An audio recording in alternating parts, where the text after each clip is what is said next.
Olá, pessoal! Vamos dar prosseguimento aos nossos estudos remotos, trabalhando neste réu com outras variações de energia que dão prosseguimento àquelas noções, àquela parte introdutória que nós estudamos no réu passado. Se vocês bem se recordam, nós já avaliamos alguns conceitos importantes, sobretudo os conceitos relacionados à natureza da energia, a natureza da energia, ressaltando seus aspectos relacionados à energia cinética e à energia potencial. Depois, nós trabalhamos também a natureza da energia que está em trânsito, a natureza da energia que sofre interconversões, sendo notadas as formas essenciais de energia, como trabalho e como calor. Com base nessas definições de energia como trabalho e como calor, nós definimos a primeira lei da termodinâmica.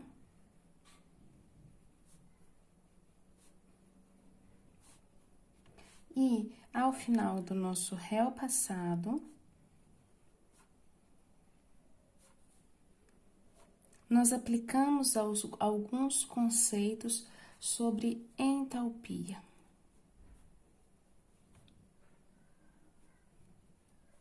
Sobretudo, relacionando esta forma de energia como sendo igual à variação de calor, desde que nós limitássemos a nossa abordagem para sistemas cuja pressão se mantinha constante. Nesta parte, neste réu, para além de estudar parâmetros relacionados à entalpia, nós começaremos algumas abordagens iniciais sobre a avaliação da aleatoriedade, da variação da desordem que acompanha uma reação química. Nesse sentido, a gente descreve aqui um sisteminha simples, formado por um bloco de gelo. Esse bloco de gelo mantém-se em uma situação qualquer aqui, sobre um recipiente, em uma situação que eu vou chamar de situação 1.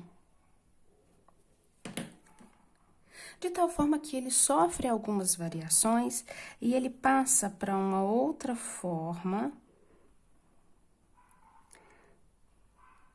que eu continuo tendo o bloquinho de gelo, mas agora, acompanhando o bloquinho de gelo, a gente tem uma quantidade pequena de água, de gelo, que passou da forma sólida e agora se encontra na forma líquida. Para esse sistema, nós vamos começar a trabalhar alguns diferentes conceitos. O primeiro destes conceitos, que eu vou trabalhá-lo na cor azul, está relacionado à avaliação de processos químicos, que são chamados de processos espontâneos.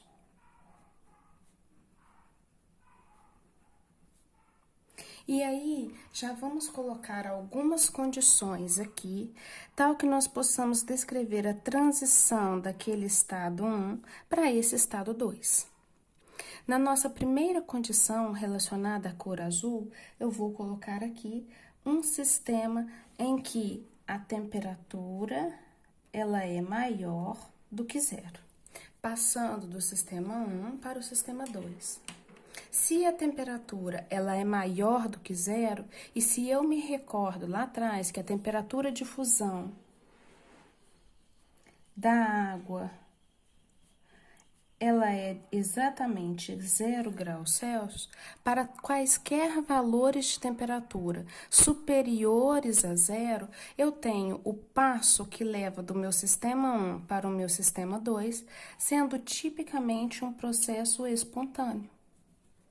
Se o processo ele é caracterizado pela espontaneidade do sistema, a gente tem que admitir que, necessariamente, para sistemas que se mostram espontâneos, deve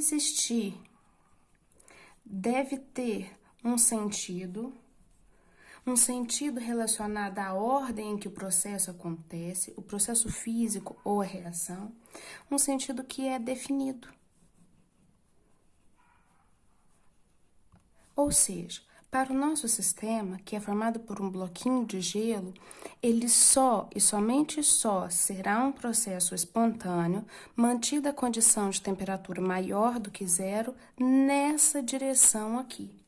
Se porventura eu traçar uma segunda direção para o caminho do processo, ressaltada pela seta pretinha, a gente tem que, nas condições descritas pelo processo 1, a setinha preta, ela não acontece.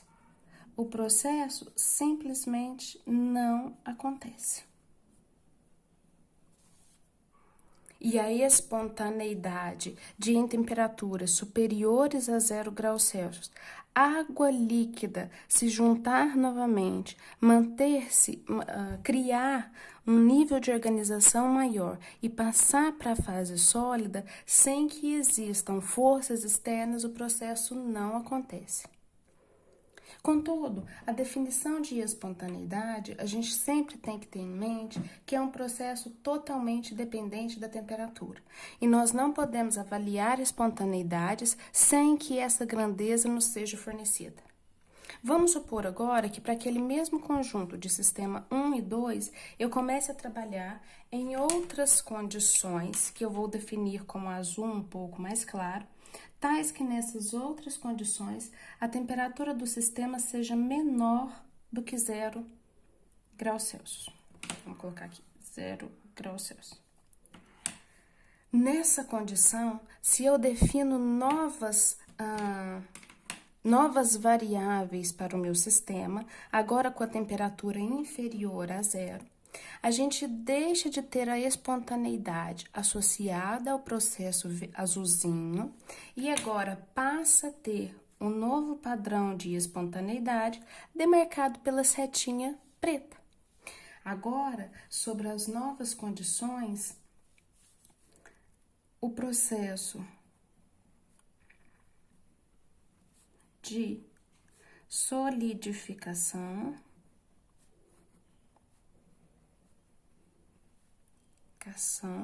passa a ser espontâneo.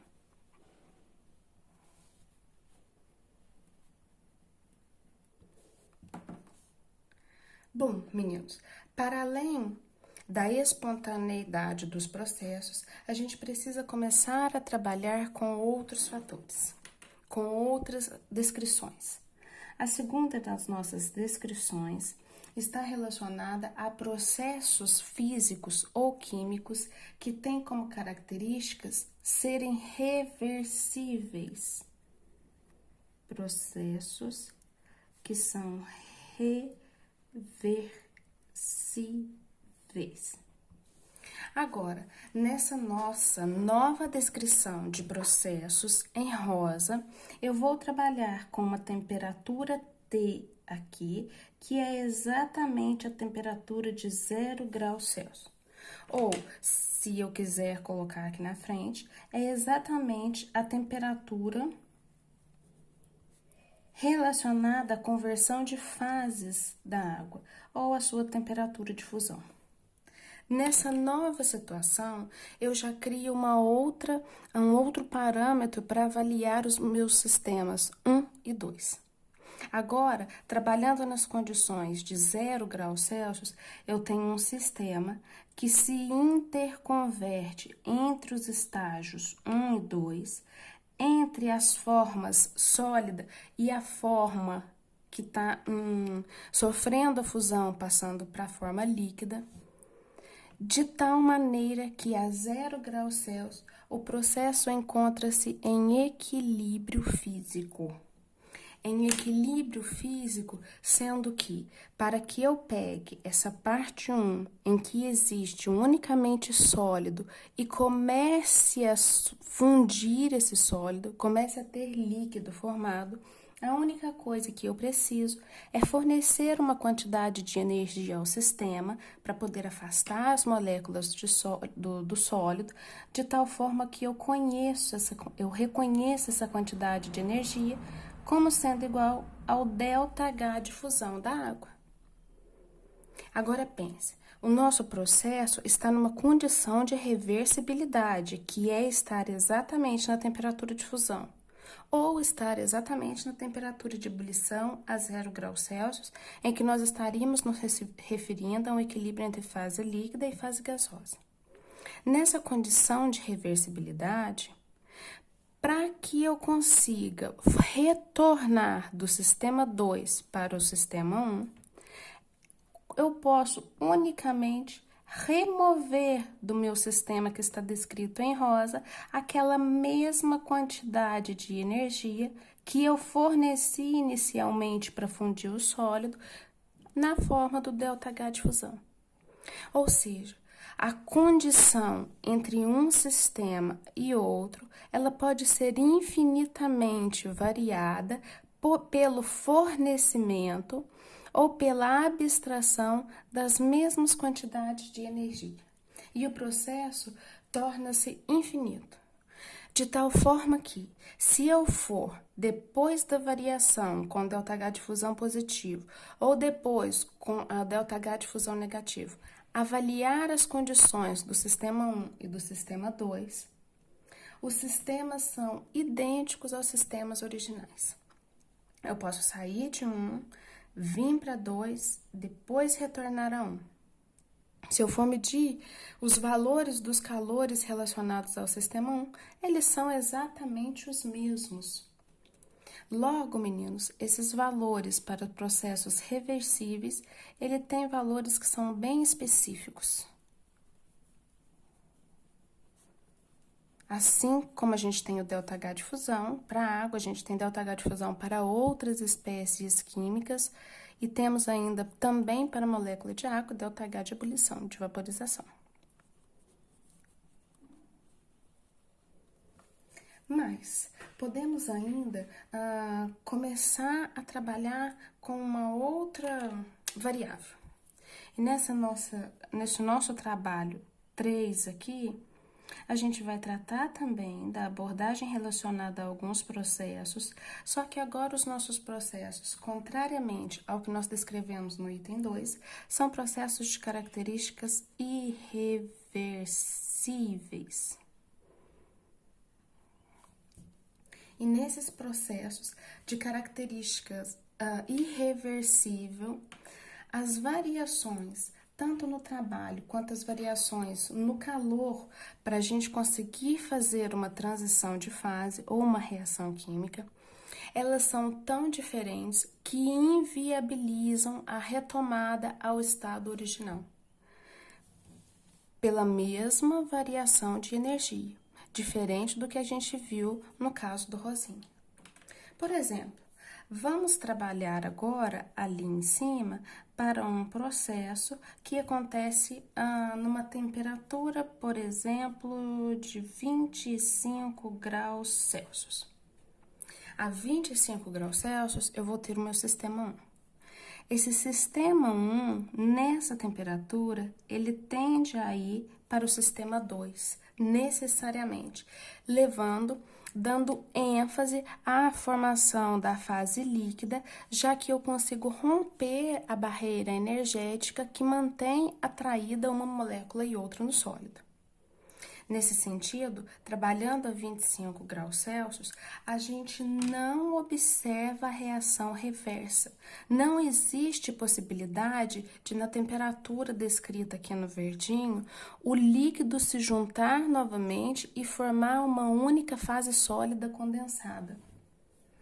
Nessa situação, a gente pode correlacionar processos que são irreversíveis com características de espontaneidade das reações. Lembra, o processo que é irreversível, ele sempre deve ter uma característica de espontaneidade relacionada ao evento estudado.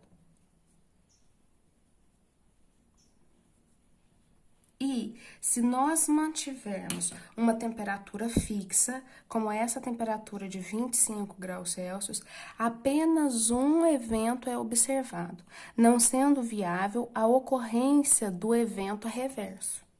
Isso é diferente do processo espontâneo que nós colocamos aqui no 1. Porque nessa condição 1, a gente trabalhava com uma reação direta em uma determinada condição, nós alterávamos a condição e, mediante a alteração da condição, é que o processo reverso acontecia. Assim, meninos, para qualquer processo espontâneo que nós estivermos trabalhando, que ocorra de maneira isotérmica, que não exista variação da temperatura, esse processo espontâneo tende a ser sempre um processo de característica irreversível. Se é um processo de característica irreversível, existe ainda uma outra abordagem importante que a gente pode colocar aqui. Todo processo que nós formos descrever quimicamente, ele será espontâneo se houver necessariamente a diminuição da energia total do sistema, a diminuição da energia total do universo, a diminuição tanto da energia que envolve o sistema relacionado à fusão do gelo, como também das suas vizinhanças. Diante disso, meninos, a gente pode começar a trabalhar de maneira mais profunda esse tema. Pensem comigo, a gente já viu que existe, todo mundo já reconhece o processo, que se eu colocar um bloquinho de gelo, e aí a gente considera inicialmente como um composto puro, se eu coloco um bloquinho de gelo em temperaturas superiores a 25 graus Celsius, esse bloquinho fatalmente inicia um processo de fusão. E eu passo a ter agora um bloco um pouco menor e associada a esse bloquinho uma quantidade de líquido. Agora, vamos pensar em termos microscópicos, em termos moleculares, o que acontece quando eu passo dessa situação A aqui para essa situação B. Lembrem-se, quando a gente tem um estado sólido, nós já mencionamos que existe um desbalanço muito grande entre aquelas forças que nós denominamos no vídeo passado de forças de movimento e das forças relacionadas à atração, relacionada ao parâmetro cinético e relacionada aqui às forças intermoleculares que existem nessa substância, na água, por exemplo. Quando eu tenho sólido, as forças de movimento têm valores bem baixos, significativamente baixos, e por outro lado, as forças atrativas é que se sobressaem nesse tipo de estado químico, de estado físico. Quando eu tenho que passar do meu estado A para o meu estado B, necessariamente eu tenho que diminuir a intensidade das forças de atração. Eu tenho que fornecer energia ao meu sistema para que ele consiga romper a barreira energética relacionada às forças intermoleculares.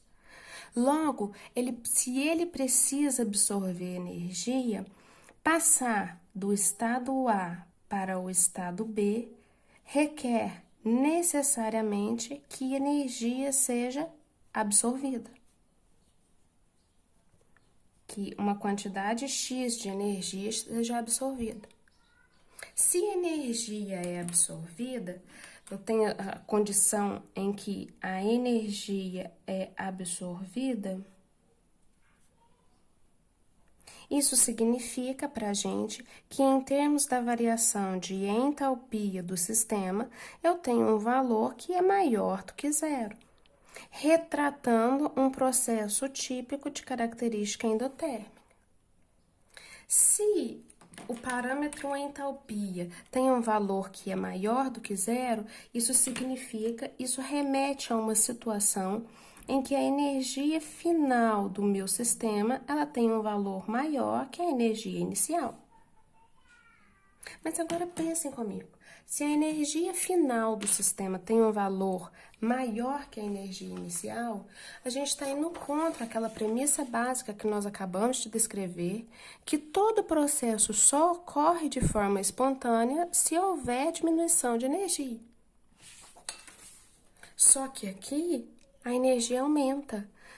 E nós temos a energia aumenta e existe uma proibição para que este evento aconteça segundo nossos preceitos químicos.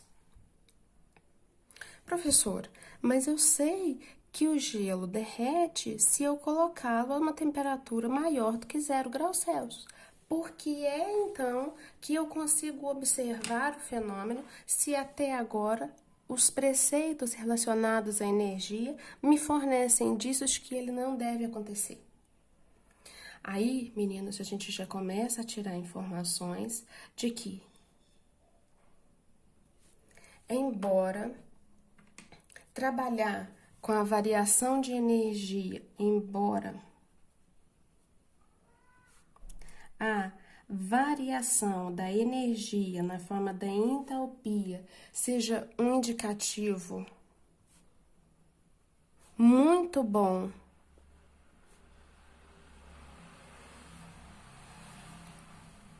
da espontaneidade do processo,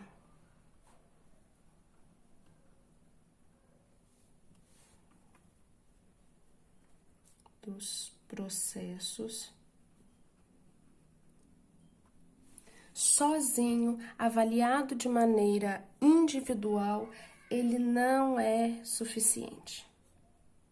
Apenas a avaliação da variação do ΔH não é suficiente.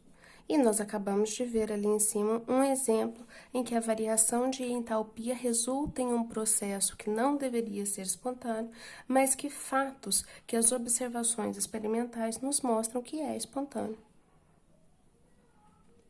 Nesse sentido, se sozinho ele não é suficiente, a gente deve acrescentar novos valores energéticos. E a espontaneidade agora ela passa a ser descrita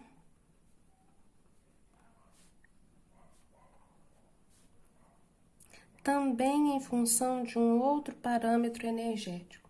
Este parâmetro está relacionado, passa a ser descrita, dependente do nosso outro parâmetro, que nós, a princípio, vamos descrever como aleatoriedade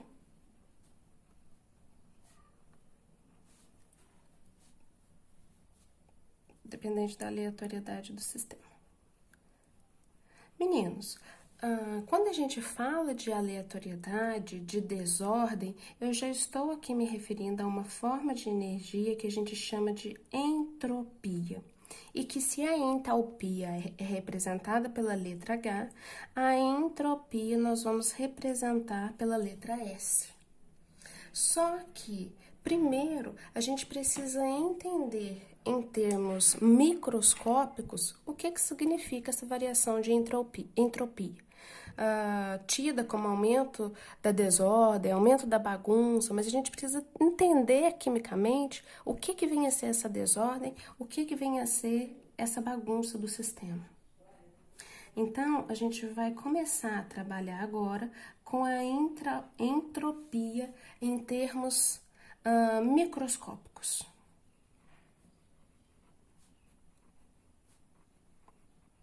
E nessa abordagem microscópica, a gente tem o objetivo de avaliar por que é que, mesmo contrário ao parâmetro entálpico, que sozinho fala que o processo não deve ser espontâneo, o gelo se funde em temperaturas maiores que 0 graus Celsius. Para que a gente possa primeiro entender, eu vou colocar aqui a nossa questão problema. porque o gelo derrete mesmo com o valor da variação de entalpia sendo maior do que zero em temperaturas maiores do que zero. A pergunta, ela poderia ter sido outra, ela poderia ter sido feita assim: por que é que quando eu trabalho com sais, por exemplo, de amônio, nitrato de amônio, o processo de formação de uma solução com água acontece, mesmo sendo um processo de característica endotérmica? Por que é que quando eu coloco cloreto de potássio em água, a formação da solução homogênea, a formação da mistura homogênea ou da solução acontece, mesmo sendo processo com característica endotérmica, já que para acontecer, de fato, a variação de energia tem que ser menor do que zero. A variação de energia tem que ser nula, ou a energia final do processo tem que ser menor do que zero.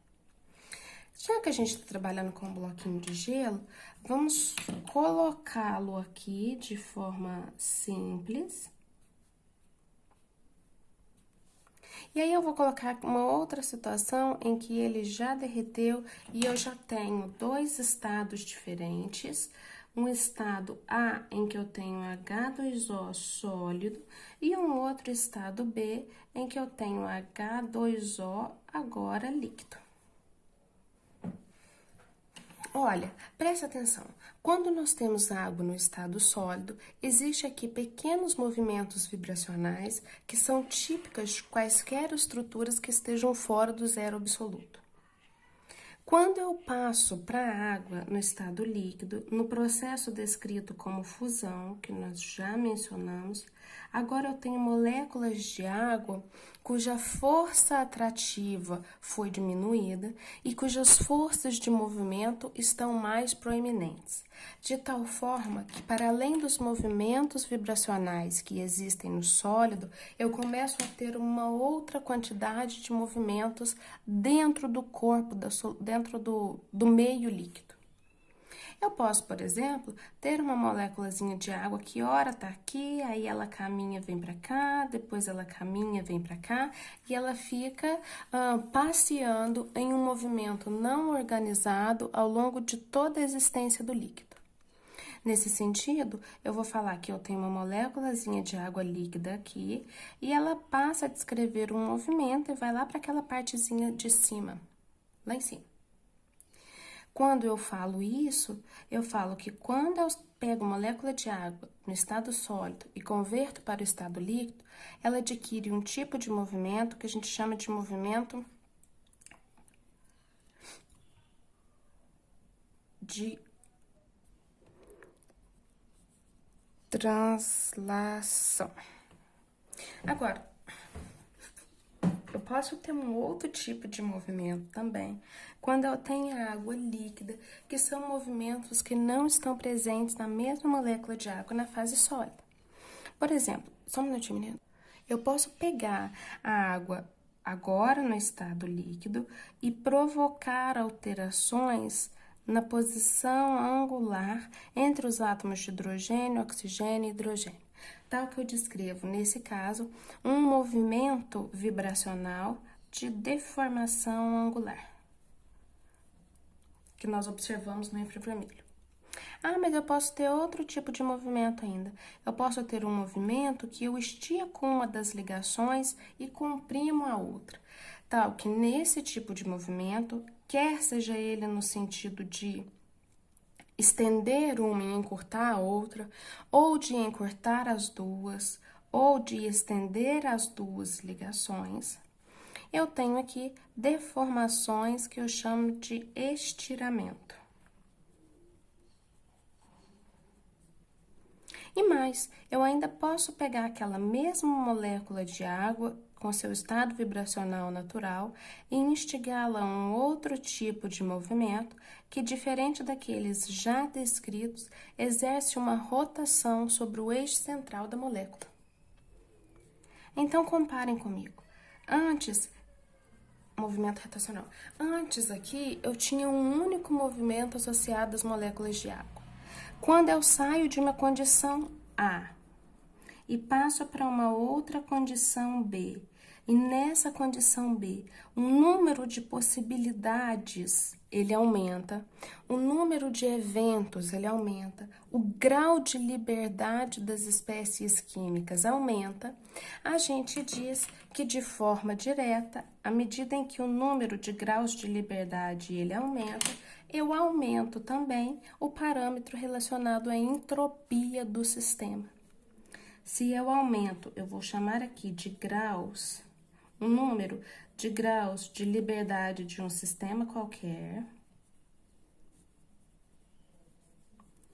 eu aumento, consequentemente, a bagunça que aquele sistema se encontra, a desordem que aquele sistema pode se encontrar.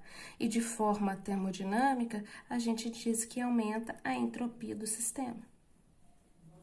Olha, vamos comparar uma outra coisa. Eu posso ainda continuar esse processo de transição de fase, continuar fornecendo energia, de tal forma que nós criemos um processo C aqui, em que a água líquida passa para a fase vapor. Se ela passa para a fase vapor, para além de todos esses movimentos típicos da molécula na fase líquida, eu passo a ter também um longo caminho que cada molécula pode percorrer. Nesse sentido, como eu aumento de maneira muito intensa o volume que pode ser ocupado por cada um desses graus de liberdade, também eu contribuo para que exista um aumento na entropia do sistema. Aqui é que a gente fala que existe a aleatoriedade do sistema. E aí, quanto mais entrópico for o sistema, mais desorganizado ele deve ser. Eu posso ter, ao mesmo tempo, uma molécula que está sofrendo deformação angular, uma outra molécula que sofre estiramento, ou posso ter uma molécula que, ao mesmo tempo, sofre diferentes tipos de movimento. E se ele está altamente desorganizado, com base nos parâmetros experimentais, a gente fala que ele contribui de forma bastante positiva para a espontaneidade dos eventos. Olha, então a gente precisa comparar entropia e entalpia. A entalpia, para que eu tenha parâmetros que contribuam com a espontaneidade, eu devo ter valores que sejam menores do que zero. Aqui não. Para a avaliação da entropia, ela será tanto mais favorável à espontaneidade do sistema, quanto mais altos forem os seus valores.